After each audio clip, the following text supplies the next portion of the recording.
देख रहे हैं DTV भारत और मैं हूं आपके साथ शर्मिला चौहान। बात बिहार की करेंगे।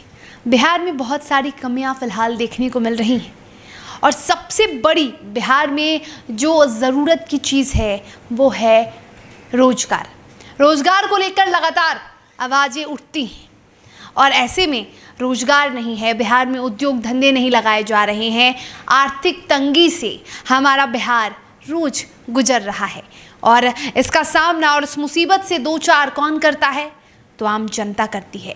आखिर क्यों आर्थिक तंगी से बिहार सिर्फ आज ही नहीं कई सालों से गुजर रहा है? करीब 30 साल से अगर बात करें तो 30 साल से अधिक हो गए बिहार आर्थिक तंगी से ही जूझ रहा है और इसकी वजह क्या है? आज हम इन मुद्दों पर बातचीत करेंगे और ये बहुत गंभीर मसला है। ये मसला इसलिए गंभीर है क्योंकि बिहार की जनता त्राहिमाम कर रही है।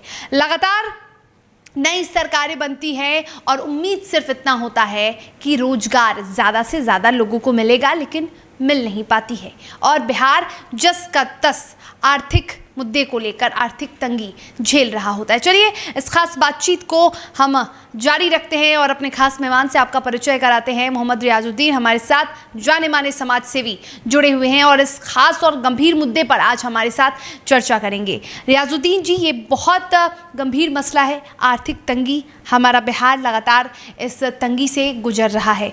लोग जानना चाहते हैं कि आखिर क्यों, जो आम जनता है उन्हें नहीं पता कि आखिर इस आर्थिक तंगी का मुख्य कारण क्या है और सरकार इसे दूर करने के लिए क्यों कुछ नहीं करती है। देखिए, बिहार को पिछड़ा राज्य कहा जा रहा है और हमारी जो भी सरकार रही है, पिछली जो भी सरकार रही है या वर्तमान सरकार रही है, उसके पास बिहार के विकास का कोई विज़न नहीं है। विज़न इन द सेंस कि हमको रोज़गार उपलब्ध कराना चाहिए था। रोज़गार हम कैसे उपलब्ध कराएंगे, हर हाथ को काम कैसे देंगे और हर हाथ के काम का दाम कैसे देंगे। हम ये देख रहे हैं कि सरकारी बहाली कर दे रहे हैं, सरकार में आपने ये वैकेंसी निकाला, वो वैकेंसी निकाला, लेकिन ये समस्या का समाधान नहीं है। जब तक कि हम अपने स्किल को, अपने लेबर को बिहार के अंदर काम ना दें, उनको रोज़गार ना दें। रोज़गार के तरीके में आप ये देखेंगे कि हम बिहार के अंदर कुछ भी मैन्युफैक्चरिंग का काम नहीं हो रहा है।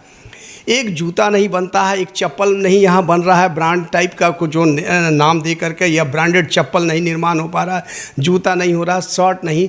आपको ये कहा जाता है कपड़ा के सिलाई के मामले में बिहार का दर्जी पूरे हिंदुस्तान में फेमस, और यही नहीं विदेशों में भी यहाँ के दर्जी लोग जाते हैं, काम करते हैं। लेकिन अब इन लोगों का पलायन हो गया। बड़ी बड़ी कंपनी 50 रुपये और 60 रुपये मीटर के कपड़े को लेती है और लेकर के यहीं के बिहार के दर्जी से सिलवा करके उस पर अपना मोनोग्राम लगा के उसको ब्रांड कहती है, तरह तरह के ब्रांड का नाम देती है और उस पर 1200-1400 रुपये का स्टिकर लगाता है और by one get one get 3 करके ऑफ़र दे करके बेचती है। तो इससे मालामाल हो रहा हमारा पड़ोसी राज्य। तो हम देख रहे हैं कि बिहार के अंदर कुछ भी टेबल कुर्सी ये वगैरह जितनी भी तरह के जो मैन्युफैक्चरिंग है, जिसको हम डेली कंज्यूम करते हैं, यूटिलिटी है हमारी, उसको तो कम से कम बिहार में मैन्युफैक्चरिंग प्रोत्साहन देना चाहिए ना। लेकिन ये प्रोत्साहन का कोई ड्रीम प्रोजेक्ट सरकार के पास नहीं है। यही बिहार की सबसे बड़ी बेरोजगारी की वजह है। हाल में आप देखिएगा कि यहाँ पे जो शराबबंदी कानून आए, शराबबंदी कानून के लाने से ये अच्छा प्रोडक्ट था, इसको सब लोगों ने सराहा कि शराबबंदी एक अच्छी है, लेकिन शराबबंदी का इम्प्लीमेंटेशन कैसे होना चाहिए ये अच्छे से नहीं हुआ, जिसकी वजह से ये पूरा प्रोजेक्ट फेलियर हो गया चारों तरफ से ये। और बिहार की शराबबंदी ने बिहार की इकोनॉमी को बर्बाद करके रखा है। आप देखिए कि हज़ारों करोड़ रुपया हमारे पड़ोसी राज्य के पास चला जाता है। तो जब तक पैसा बिहार के पास होगा नहीं, सर्कुलेट नहीं करेगा, बिहार कैसे ग्रो करेगा, बिहार में खुशहाली कैसे? सर, ऐसे में सवाल ये है कि शराबबंदी तो अभी कुछ साल पहले हुई है, बाकी की जो साल थी जब बाकी की सरकार थी, तो श्री कृष्ण सिंह के बाद जितने भी मुख्यमंत्री ने बिहार को संभाला, तब से बिहार आर्थिक तंगी को झेल रहा है। किसी ने बिहार के डेवलपमेंट पर काम नहीं किया है। बिहार के डेवलपमेंट पे जो यहाँ पे उद्योग धंधे लगाए जाने चाहिए, सरकारी नौकरियों से बिहार का भला होने वाला नहीं है। जब तक कि यहाँ के उद्योग धंधे नहीं लगे, कल कारखाने लगे, हर हाथ को रोजगार नहीं दिया जाएगा, तब तक बिहार का विकास नहीं होगा। आज आप सही बात देखिए, बिहार के विकास में ये भी ज़रूरी है कि हर काम का दाम भी मिलना चाहिए।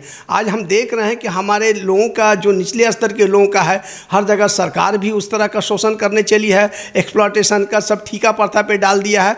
ठीका प्रथा पे जानने के बाद पता नहीं सरकार से वो कितना पैसा लेती है, उसका हाफ भी उस ठीका वाले को नहीं दिया जाता, कल उसकी मनमानी होती है, उसके भविष्य असुरक्षित होता है।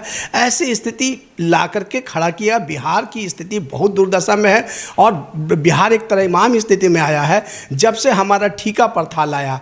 आपने ठीका प्रथा पे ला करके 7,000 8,000 में लोगों को खटा रहे हैं। आप बताइए कि एक आदमी, एक जानवर को पालने में, अगर आप एक घर में एक कुत्ता पालते हैं तो उसमें आपको 10,000 का खर्च आता है, आप 7,000 रुपये में साहब इम्प्लाई लगा रहे हैं। तो ये भी सोचने की बात है कि 7-8 हज़ार रुपया दे रहे हैं और दूसरी तरफ हर सामानों का दाम आप इतना बढ़ाए चले जा रहे हैं। तो ये सब बड़ा सवाल है कि बिहार के विकास के लिए ज़रा चिंतित होइए, ज़रा सोचिए। हर हाथ को काम और हर काम का दाम आप कैसे देंगे? बिहार को रोज़गार कैसे देंगे? बिहार को रोज़गार इस तरह से नहीं दे सकते हैं कि आप 10 लाख बहाली कर दीजिएगा। 10 लाख अगर बहाली करते हैं तो वो सरकार पर बोझ होगा, वो बिहार की जनता पर बोझ होगा। आप टैक्स के पैसे से ही ना दीजिएगा, लेकिन प्रोडक्शन नहीं होता। हमारा प्रोडक्शन सिस्टम ठीक होना चाहिए। हम ज़्यादा से ज़्यादा माल का प्रोडक्शन करें और दूसरे पड़ोसी राज्यों को भी बेचें। मेरा भारत के बाज़ारों में सामान बिके, तब लगेगा कि हाँ हम कुछ काम कर रहे हैं। हमारा प्रोडक्शन का स्टैंडर्ड ऐसा होना चाहिए, हमारा कॉस्ट नहीं भागना चाहिए। हम किसी चीज़ को मैन्युफैक्चरिंग करते हैं तो उसका कॉस्ट भी ऐसा होना चाहिए कि दूसरे राज्य में जो मैन्युफैक्चरिंग हो रहा है उसी के बराबर में हो, उससे कम हो, तब ना हम मार्केट के कंपटीशन में करेंगे। अगर आपका बिजली का दाम ज़्यादा हो जाए, हमारे और परिवहन का हो जाए, परिवहन भी बहुत प्रभावित करता। परिवहन समाज के विकास का एक मुख्य संचार व्यवस्था है, एक मतलब शरीर के अंदर ब्लड सर्कुलेशन की तरह काम करता है। तो अगर मेरा परिवहन व्यवस्था अगर ठीक नहीं हो, परिवहन सुचारू नहीं हो, परिवहन महंगा होगा तो माल की ढुलाई में भी परेशानी होती है। हम जानते हैं कि अभी जब पर्व त्यौहार आता है तो हम कपड़ा कलकत्ता से लाते हैं, यूपी से लाते हैं, दिल्ली से लाते हैं और इस तरह से। तो लेकिन ये सारी चीज़ें हम मैन्युफैक्चर कर सकते थे, हम बिहार में उत्पादन कर सकते हैं। तो हमारी कैपेसिटी वैसी होनी चाहिए कि हम अपने उत्पादन को दूसरे राज्यों में बेच सके, भारत के बाज़ारों में उसको दे सके। तभी ये संभव है कि हम बिहार को एक विकसित राज्य की तुलना में खड़ा हो जाएगा। आज हमें शर्म लगता है, हम एक दाग की तरह हैं कि बिहार एक पिछड़ा राज्य है, पिछड़ा राज्य। हमें क्या कमी है? हम पढ़े लिखे नहीं हैं, असक्षम हैं, कमज़ोर हैं, या फिर हम काम करना नहीं चाहते हैं। हमारे पास स्किल है, हमारे पास टैलेंटेड लोग हैं, सब कुछ है, लेकिन मेरे पास उस तरह का अरेंजमेंट, ये अरेंजमेंट व्यवस्था तो सरकार की जिम्मेवारी है। सरकार को ये समझना होगा कि सरकारी नौकरी से कुछ भी भला नहीं होने वाला है। और बिहार पिछले कुछ वर्षों से इस तरह से धरातल पे चला गया है, बिहार की इकोनॉमी इस तरह से बिगड़ गई है कि आप जान लीजिए कोई भी आदमी नया रोज़गार खड़ा करना नहीं चाह रहा है। नया अगर रोज़गार खड़ा करता है तो शायद वो सफल होगा कि नहीं होगा। उसका जो पेमेंट का जो इंटरेस्ट रेट जो होता है ना, वो भी रिटर्न वैल्यू नहीं है। आप बड़े बड़े कॉर्पोरेट सेक्टर है वगैरह वगैरह है जहाँ पे करोड़ करोड़ रुपया लगाया गया, उसका भी तो रिटर्न होना चाहिए ना, जो इन्वेस्टमेंट किया गया है। आपको देख लीजिए कि शराबबंदी की वजह से, शराबबंदी बिहार की अच्छी चीज़ थी, लेकिन इसको आपने सही तरीके से लाया नहीं, जज्बाती फैसला है। आप माननीय उच्च न्यायालय ने भी कहा कि ये फैसला आपका तार्किक नहीं है और आपका अपना लिया हुआ फैसला है। बिहार के तमाम विरोधी पक्ष विपक्ष सारे लोग इस तरह के जो फैसले हैं बिहार के शराब पर लगातार बोल रहे हैं, लेकिन एक आदमी की हठधर्मी के कारण ये आपका व्यक्तिगत इशू होता, आपके घर का इशू तो आप हठधर्मी करते हैं। लेकिन जब बिहार का इशूज़ है, बिहार के 12 करोड़ पब्लिक का है, तो आपको सोचना चाहिए, गंभीर होना चाहिए कि अगर माननीय उच्च न्यायालय की बात आ रही है, सर्वोच्च न्यायालय से बात आ रही है, तो आपको इस पर गंभीर होना चाहिए कि जब उस पर क्यों टिप्पणी की जा रही है। बिहार के लोगों का डिमांड है। और जहाँ तक रहा कि आप दूसरे राज्य में जाइए ना, गोवा वगैरह में भी तो शराब बिकता है, खुला शराब बिकता है, 100 तरह का। लेकिन अगर आप अपने सिस्टम से फेलियर हैं, ये तोहमत बिहार पर मत डालिए। और शराबबंदी कानून क्यों लाना क्यों पड़ गया?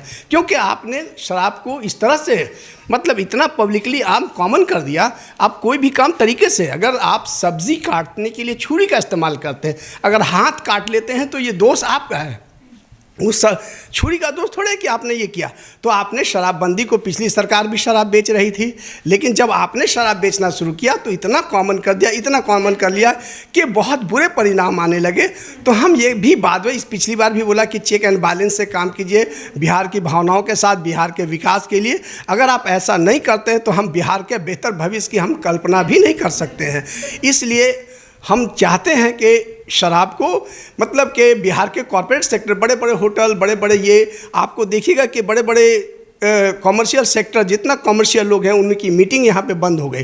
सब लोग चले जा रहे हैं, झारखंड चले जा रहे हैं, तो कोई यूपी चले जा रहे हैं, कोई बंगाल चले जा रहे हैं। तो यहाँ बिहार में पैसा लाने का स्रोत आप कैसे बनाएंगे? बिहार में दूसरे राज्यों से भी पैसा है, दूसरे राज्य के लोग आए हमारे सामानों को खरीदें, घूमें, पर्यटन स्थल का विकास आप करना चाह रहे हैं, उसमें कैसे आप बुलाएंगे, कैसे आपका ये विकास करेंगे? तो ये सारी सोचें आपकी है नहीं। आप कल कारखाने, छोटे छोटे उद्योग धंधों को नहीं बढ़ा रहे हैं, आपका लोन सिस्टम में कॉम्प्लिकेटेड है, और आपका जीएसटी वगैरह वगैरह टैक्स का सिस्टम है, आपके पदाधिकारी परेशान करते हैं लोगों को। तो ये बिहार के विकास के लिए बाधा है। आपकी विकास अगर करना है तो बिहार के लिए सॉफ्ट होना पड़ेगा। ज़रूरी ये नहीं है कि हम अपने सिस्टम को पकड़ के बैठे। हम बिहार का भला चाहते हैं, बिहार के लोगों का भला चाहते हैं। बिहार विकसित तभी होगा जब बिहार का हर एक व्यक्ति खुशहाल होगा, हर हाथों को काम होगा और उसका दाम मिल जाएगा। तो हम शोषणकारी व्यवस्था भी नहीं चाहते। हाल में देश के अंदर देखा गया है कि एक एडहॉक सिस्टम लाया। जब आप कहीं काम करते हैं, आपकी फ्यूचर की रिस्पॉन्सिबिलिटी अगर वो सिस्टम नहीं लेता है तो आप कैसे मन भर काम कीजिएगा, कैसे वहाँ समर्पित होइएगा? ये समर्पण भाव नहीं रहेगा। आप 7,000 रुपये में काम ले रहे हैं साहब, एक वर्कर से 7,000 रुपये में वो क्या करेगा? वहाँ काम करने के बाद थोड़ा बड़ा दाएं बाएं करेगा ही, तो कहिएगा करप्शन है, अपराध की जननी कौन है, अपराध करवा कौन रहा है ना? तो इन तमाम चीज़ों को देखिए और समझिए और बिहार के विकास पर अब गंभीर हो जाइए। और बिहार अब यही चाहता है कि बिहार के लोगों को बैकवर्ड ना कहा जाए और अविकसित राज्य ना कहा जाए। और बिहार पर अब हम माननीय मुख्यमंत्री से कहेंगे कि अभी एक अनुभवी चेहरा है, दूसरा एक युवा चेहरा है, दोनों मिल करके बिहार के भविष्य को बेहतर बनाने के लिए बेहतर काम करें और उद्योग धंधे के ऊपर हम लोग युद्ध स्तर पर काम करें, ताकि बिहार में मतलब एक जाल बिछाया, फैक्ट्री का, उद्योग धंधे का, स्मॉल स्केल इंडस्ट्री का जाल बिछाया जा सके और हम अपने माल को भारत के बाज़ारों में बेचने लायक बन सके। सिर्फ बिहार में कंज्यूम कराने वाला नहीं बनना, हमको मार्केट में वो हमारी क्वालिटी ऐसी, हमारा स्टैंडर्ड वैसा होना चाहिए कि हम भारत के बाज़ारों में अपने सामान को बेच सकें। बिल्कुल, तो हम भारत के बाज़ारों में अपने सामान को बेच सके। बिहार में बहुत सारे ऐसे लोग हैं, बहुत गुणी लोग हैं और तमाम जो चीज़ें होती हैं, बहुत सारे ऐसे कारीगर हैं जो बाहर जाके काम करते हैं। तो बिहार में ही वो उद्योग क्यों नहीं बिहार में ही उन कामों को और ज़्यादा विकसित किया जाए, उन कामों को और ज़्यादा नाम दिया जाए, ताकि बिहार भी चर्चा का विषय बने और बिहार जो आर्थिक तंगी से फ़िलहाल गुजर रहा है वो ना हो, वह यहाँ के लोग भी खुश रहें अन्य राज्यों की तरह। तो फिलहाल इस खास कार्यक्रम में इतना ही और मुख्यमंत्री नीतीश कुमार से भी अपील है कि बिहार में उद्योग लगाने पर विशेष ध्यान दें। नमस्कार।